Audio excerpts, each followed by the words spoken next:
Hello BookTube. For this Tag Tuesday, I will be doing the Holmes is Where the Heart Is tag. This tag is the creation of Mark of Book Time with Elvis in anticipation of his forthcoming Sherlock Holmes oriented reading event in April called Holmes is Where the Heart Is. So the prompts are inspired by various aspects of the Sherlock Holmes stories and canon. And I think before I start on the prompts proper, I will do a quick overview of my own personal history with the Sherlock Holmes stories by Sir Arthur Conan Doyle. So I first encountered Sherlock Holmes in a very weird, oversized hardcover collection. The Sherlock Holmes stories, or the canon, are composed of 4 novels and 4 short story collections. And this weird book that I got from a yard sale when I was 11 included an abridged version of A Study in Scarlet, the first part, the mystery part. The second part is a weird historical novel that looks at the killer's motive. And 3 short stories. I'm pretty sure it was 3.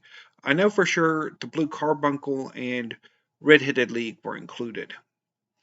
And this collection got me interested in not only Sherlock Holmes, but also in mysteries. And for a number of years in my preteens and early teens, I was a big fan of mysteries. Mysteries were my favorite genre of fiction. And I periodically, in the 12th grade, would set myself the task of trying to read the complete canon of the complete Sherlock Holmes canon. My school library had, I think, a massive single volume of the complete Sherlock Holmes. And I think I got to the 3rd short story collection. I think at that point I hadn't read the later 2 novels, Hound of the Baskervilles and Valley of Fear, or the final short story collection.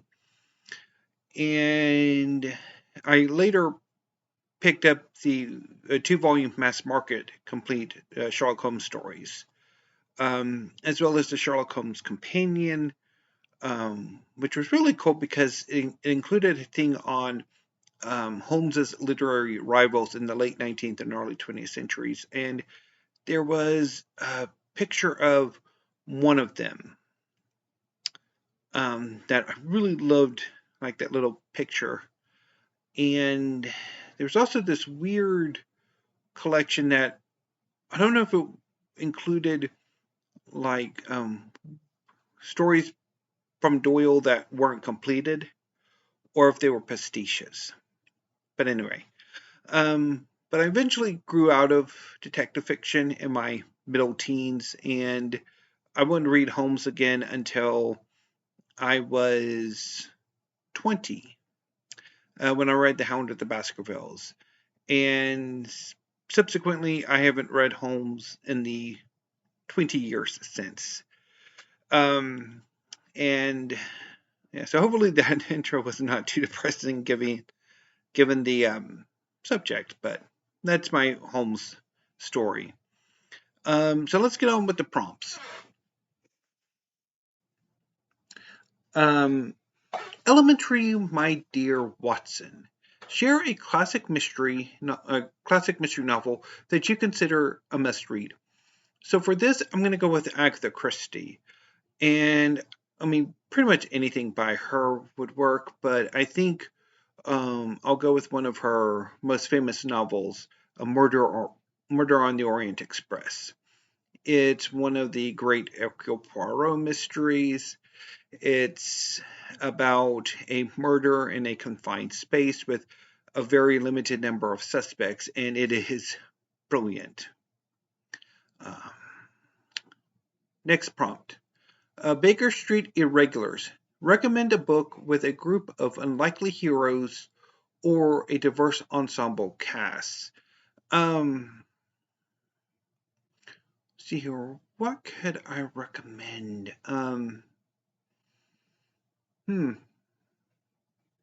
Because I had an idea, but it's not necessarily a recommend.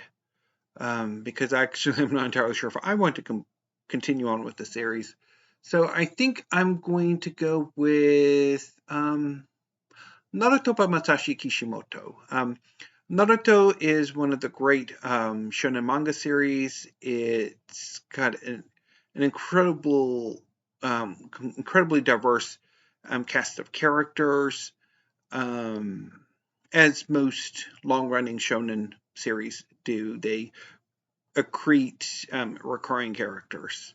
But Naruto is the story of a young trainee ninja named Naruto who wishes to become the leader of his village.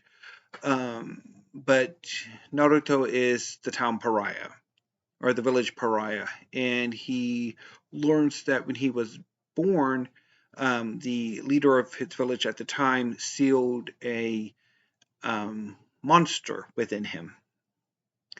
And this monster eventually begins to grant Naruto an increase in powers. And Naruto gradually becomes a full-fledged ninja and gets involved in a number of conflicts as he eventually becomes the leader of his village in the epilogue. The game is Afoot. Name a book that had a plot twist or revelation that completely surprised you. For this, I'm going to go with Say Nothing by Patrick Radden Keefe. This is a true crime nonfiction that in part explores the history of the Troubles in Northern Ireland. And the plot twist is who exactly some of the people who were there and who possibly pulled the trigger in the murder of Jean McConville, who is one of the main subjects of the book, or her disappearance during the Troubles. 221B Baker Street. Talk about the time you visited somewhere of literary significance. Visiting a place of literary significance implies I actually have vacation time, or that I've ever actually been on vacation, which I have not been. I don't really travel much or ever, and so I've never really had much chance to go to, say, a house museum or something like that. I don't live too far from Cross Plains, Texas, which is where Robert E. Howard grew up and wrote his Conan stories, and there is a yearly festival there centered around him. But as much as I would have liked to have gone, I never did. I don't drive, and nobody would really take me there. So, although that said, if we're talking about, or if like a place where documents are kept, then maybe I do have an in, because I have been to the Harry Ransom Center, which is part of the UT campus, where a number of authors have stored their papers. And when I was in college, one of my professors took the class to the Harry Ransom Center so that we could kind of get used to like archival research and how to properly handle materials and stuff. And I actually went on my own to actually get the accreditation, or the ability to actually go there and request to look at documents and stuff. So I guess that could count. Moriarty's Master Plan. Discuss a book where the antagonist was exceptionally cunning and memorable. For this, I'm going to go with Hmm. I guess I could go with Death Note, the character Nier.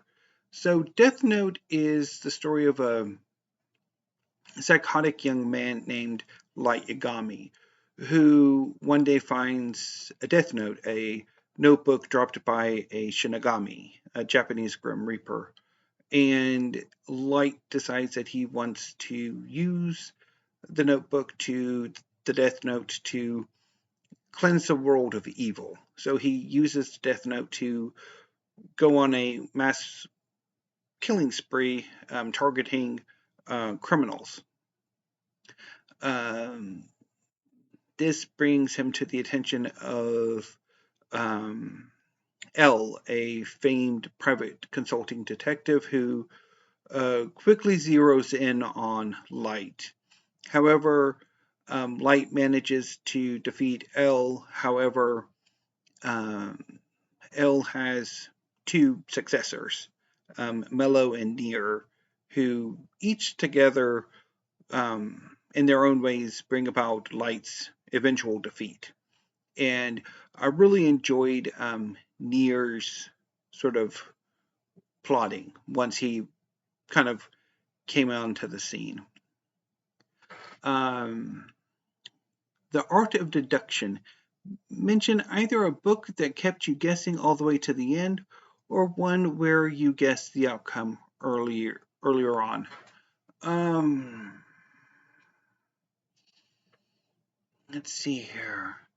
I know there was one of the later Holmes stories. I can't recall which one it was that I actually guessed who the perpetrator was fairly quickly. I can't recall what it was. The Hound of the Baskervilles. Talk about a book with a strong atmospheric setting or one where the setting plays a significant role in the story. So for this, I'm going to go with The Black Book by Orhan Pamuk. The rendition of Istanbul in the novel is just wonderfully well done. Just so evocative and just Istanbul almost becomes its own character. It is just really well done. I'll also go with fantasy, Perdido Street Station by China Mieville. Um, just New Crobuzon is just an amazingly haunting city. The Reichenbach Falls. Talk about a series that you thought had ended but made a surprise comeback. So for this, I'm going to go with Fairy Tale by Hiro Mashima. Um, when Fairy Tale was wrapping up, I had thought that that was the end of the series. However, that was not to be. There actually is a sequel series called 100 Years Quest. And for a long time, I wasn't entirely sure what I made of it. Um, lately, there have been a spate of, or a trend in manga, particularly shonen manga, to kind of create sequel series to um, long long running popular series. Fairy Tale has a sequel out. Seven Deadly Sins has a sequel out. Um, Naruto has a sequel out. Dragon Ball has a sequel out. Um, I'm pretty sure Bleach had a bit of a sequel out. So there's a lot. And it's kind of surprising because a lot of these series, I think, ends rather on a good point to end. So I don't know necessarily why continuing the series makes sense. Um, but anyway, next is Sherlockian adaptations. Discuss your favorite book to screen adaptation or a retelling of a classic story. I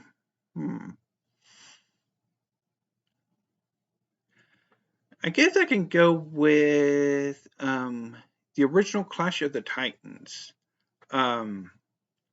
So the Clash of the Titans is a 1981 movie that retells the myth of Perseus. So Perseus was a son of Zeus, whose mother was foretold that her son would kill his grandfather. And so to avoid that fate, her father, Acrisius, locked Danae into a brazen tower, and Zeus visited her as a shower of gold, and Perseus resulted 9 months later. And to avoid being a murderer, Acrisius had Danae and Perseus locked in a chest and cast out to sea. The chest washed up on an island where Danae and Perseus were welcomed until the king of the island decided that he wanted to marry Danae, and to get rid of Perseus, sent him to collect the head of Medusa. And the rest is history. So the Clash of the Titans largely sticks to the beats of the myth, although there are some things that are wrong. There are no Titans in the story. The monster that in the myth only threatened Andromeda, but in the movie both threatened her and also destroyed Argos, is called Cetus or Ketos, and wasn't a Titan and was not a Kraken. And of course, the Kraken is not a Kraken.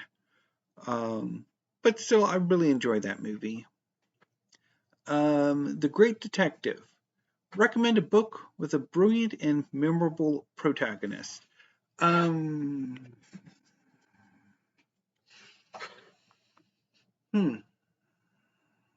Let's see here.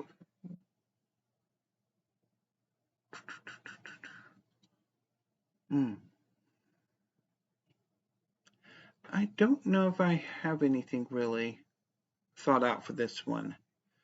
I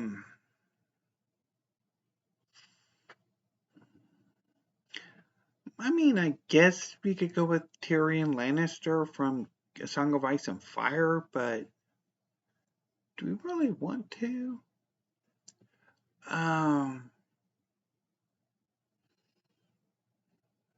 But I guess I will. So that was the Holmes Where the Heart is tag. If you like to do this tag, consider yourselves tagged. And I'll be back tomorrow, hopefully with another video. If not, there will certainly be weekly reads on Friday. And yeah. So anyway, BookTube, until I see you next time, thank you, have a great afternoon, and stay safe.